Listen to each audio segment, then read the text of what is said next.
Hello అండి, నా పేరు doctor Shilpa, gift fertility hospital Bhimavaram. So ఈ రోజు మనతో మనకి ఒక పేషెంట్ ఉన్నారు. సో వీళ్ళ జర్నీ పెళ్ళి ఎన్ని ఇయర్స్ అయిందండి?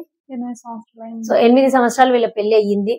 సో మరి వీళ్ళ జర్నీ ఏంటి? ఇప్పటిదాకా 8 సంవత్సరాలు ఎటువంటి ట్రీట్మెంట్ అసలు తీసుకున్నారా లేదా? ఇక్కడికి వచ్చినప్పుడు మరి వాళ్ళ రిపోర్ట్స్ ఏ విధంగా ఉన్నాయి? సో అసలు ఎక్స్పెక్ట్ చేశారా? ఎటువంటి ట్రీట్మెంట్స్ మనం ఇచ్చాము, ఏ విధంగా మరి వీళ్ళ సక్సెస్ స్టోరీ ఏంటో వీళ్ళ మాటల్లోనే అడిగి తెలుసుకున్నాం. చెప్పండి.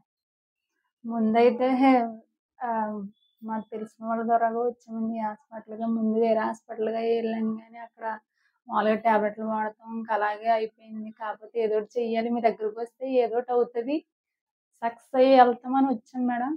కాకపోతే మీరు సక్సెస్ చేశారు మేడం, అది సంతోషం. ఎక్స్పెక్ట్ చేశారా అయిపోతాయి అని? అది లేదు మేడం, ఫస్ట్ అయితే మేము ఎక్స్పెక్ట్ చేయలేదు మేడం. కాకపోతే దేవుడి దయ వల్ల, మీ దయ వల్ల మాకు ఫస్ట్ సారి సక్సెస్ అవ్వడం చాలా హ్యాపీగా ఉంది మేడం.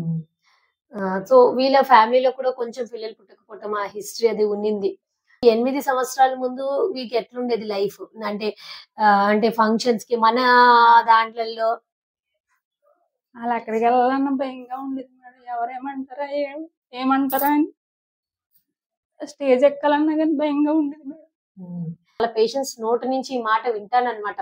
సో ఈ 8 సంవత్సరాలు నిజంగానే పాపం చాలా లోపల బాధ, ఆవేదన అన్నది వాళ్ళకు ఉంటది. కానీ ఒకటి ఏంటి అంటే దయచేసి మారాలని నేను ఎక్స్పెక్ట్ చేస్తున్నాను.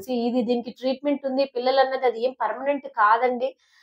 దయచేసి ఎవ్వరు కూడా పిల్లలు లేని వాళ్ళని ఆ విధంగా చూడొద్దండి. ఎందుకంటే వాళ్ళు ఏదో ఒక రోజు తల్లి అవుతారు కాబట్టి.